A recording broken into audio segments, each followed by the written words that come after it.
Hello ladies and gentlemen, my name is RemovableSanity and today I am reviewing Happy Humble's Burger Farm on the Series X, developed by Scythe Dev Team and published by TinyBuild. So what is Happy Humble's Burger Farm? Happy Humble's Burger Farm is best described as a retro-styled first-person horror game set at a burger venue. The premise is that you serve customers and maintain Happy Humble's Burger Farm restaurant alone on the overnight shift. But be careful, things fall apart if you mess up. After work, head home and keep your eyes open for a way to escape the barnyard buds and the fast food fever dream. The game boasts a state-of-the-art restaurant management simulation, allowing you to cook food, fill drinks and serve customers. Restaurant upgrades, unique story and unlockable endless mode. It also has about 2 hours of talk radio and 60 plus television programs to zone out to, featuring quite epic cameos. Plus you can upgrade your apartment with the top of the range furniture like an interactive jukebox which boasts 9 brand new albums recorded exclusively for the game. So what about the gameplay? The gameplay starts with you waking up at your apartment and being told to start your job as the new server at a burger venue. You'll leave your apartment and make your way through the town to the venue to start your shift. Here you will serve customers as they come into the store and order one at a time, quickly and efficiently till your shift ends. Now the cooking aspect of the game isn't a button press and you'll be expected to do everything in a bid to get the order ready and within the allotted time. This will entail cooking meat, filling drinks or heating up cookies and pies. It soon can get a bit hectic ensuring that you have everything cooking or ready to be moved from the kitchen to the customer. Prepping is essential in every shift, but even so it can get a bit tight. So to combat this you can upgrade the burger venue to help give you more time or easier tasks. Regardless, careful studying of the menu is essential to understand how to make each different burger, as all have different elements which will need to be done correctly. And that's even before you have to meet the needs of the customer. For instance, a customer may not want onion on their burger, and if you actually do, you will have to start over, which will get you a penalty against your name. Now get 3 penalties and, well, I won't spoil it, but let's just say things will get very dark for you. And this is where the horror aspect starts to creep in and soon take over. As your days progress, weird things also begin to happen throughout your shifts. Lights will turn off, appliances suddenly stop working, and strange creatures begin to appear in the kitchen that will shock the player if you get too close. It soon becomes very apparent that things here are not what they seem, though spending any time with your work colleague Tom should easily give you that hint.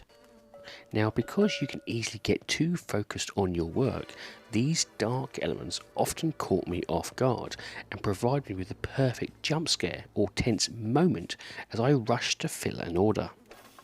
Whilst the serving part is one of the game's most fun features, it's actually the free roam elements between these tasks that really opens up the mystery of the game. Each day, before or after work, you are free to roam around the small open world environment without any time restrictions. In the beginning, this is limited to a coffee shop, a small clinic and an all-purpose shop that players can buy or sell items in.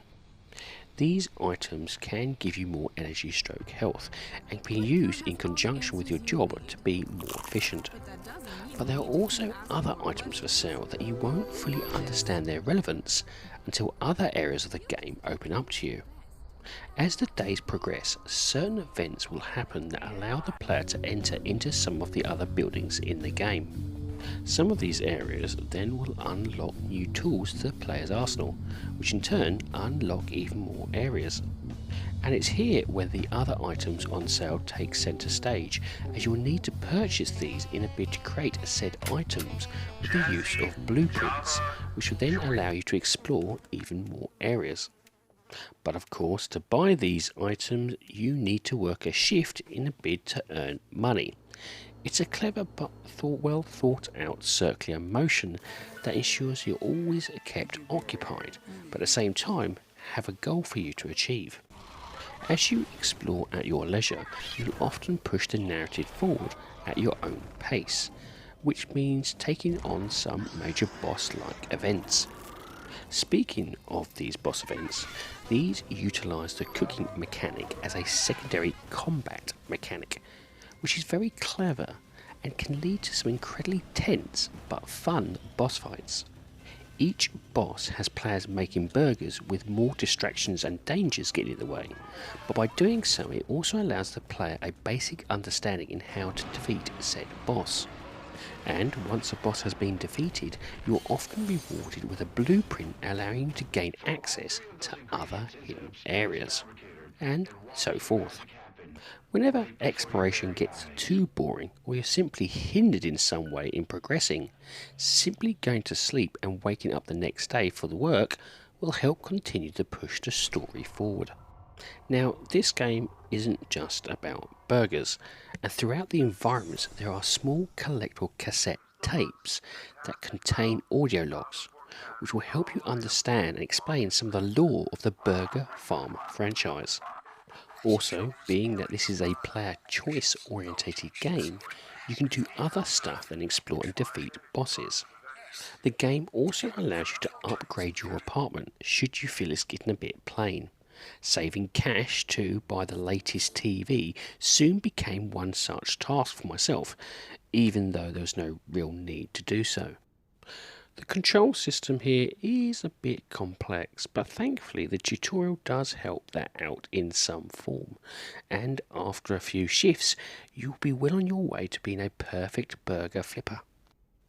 One thing I will say that this is a game with little to no hand holding, and is very much better because of it. Making your own way through this game is what's going to sit in your memory for a long time to come. So, what about the graphics? The game's retro style may not be everyone's liking, but for me it hit the nail on the head perfectly. Its weird PS1 style and dull colour scheme, combined with its blocky nature, complements the theme and story. Faceless NPCs and repetitive imagery helps push that you have a mundane existence which lacks any interesting edge, and that you are only there to serve and comply. But also this gloomy world invites you to explore the areas, whilst filling you with dread as you enter any new area you discover. The cemetery really ramped up my stress as I wandered around it, and this is partly due to its heavy visual style.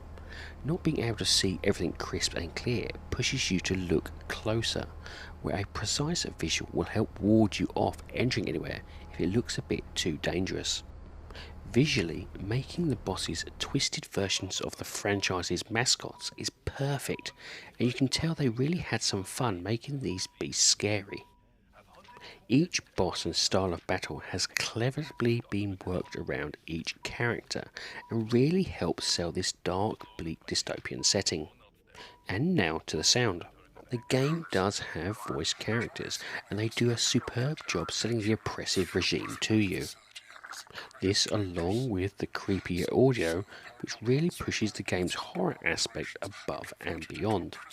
The music score works well here too, as it amplifies the sense of atmosphere, with creepy motifs and more unsettling tunes that peak at moments to keep you really on the edge. Every character also makes bizarre noises that are very uncomfortable to listen to. Combine this with restaurant's own buzzes and creaks, the ghostly being's screams, crawls and shuffling around, and it all soon gets pretty horrific. For me, the best way to hear all these subtle elements is through a good gaming headset, but a good soundbar is equally impressive. And this leads me onto the rating of the game. Now I rate games in order of avoid, on sale, great purchase and must own. My rating for Happy Humble's Burger Farm is a great purchase. This is a game that I think will, once you get into it, will draw you into the very dark story, and it's enjoyable burger mating pretty quickly. It went above any expectations I had, and was a joy to play with its inventive style and retro look. The game is currently priced on Xbox at £16.74 or approximately $20, and depending on your skill and patience would give you about 6 to 10 hours worth of gameplay. Add in the different items to buy, collectibles and an endless mode to unlock, and you could easily double the total number of hours. This game offers a unique and genuinely nightmare-inducing but fun experience. Its own take on the horror element using a fast food outlet works surprisingly well, and whilst there are other horror games similar to this premise, it does more than enough to stand proudly on its own merits. If you're into burgers and horror, this is going to be perfect for you. Well, ladies and gentlemen, that's it. I do hope you like this review, and if you do, please like, share and subscribe if you so wish. And if you would like to put some notes or even just a comment in the comment section, I do like reading them. Anyway, have a great time gaming, and I'll see you all again soon.